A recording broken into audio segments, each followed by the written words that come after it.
Good morning mga idol. Welcome po dito sa YouTube channel ko na Oma Antiquinho JF.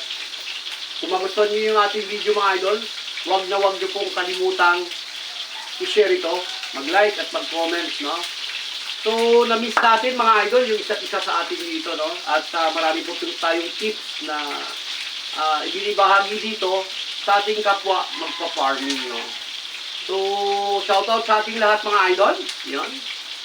Tsaka, sayang, no? Hindi pa tapos yung ating munting manukan. Siyempre, dahil tapos din tayo sa budget, marami tayong mga priorities na ginagawa mga bossing, no? So, hindi natin mapapagawa ng talagang katulad ng iba na talagang komportable at saka presentable.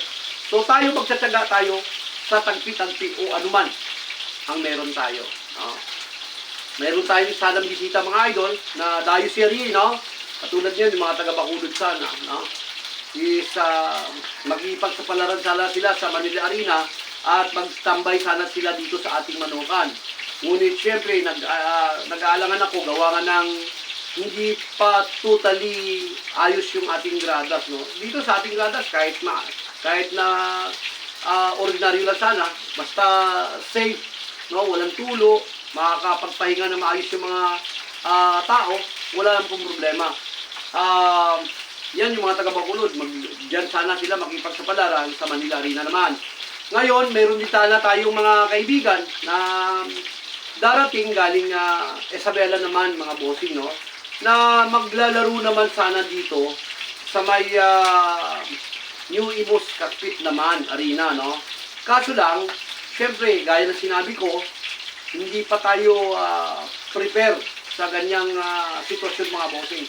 Kaya kinakailangan, i-develop natin pa unti-unti yung ating manukan, no? Para just in case magkaroon po tayo ng bisita mga bossing, is wala po tayong magiging problema, no?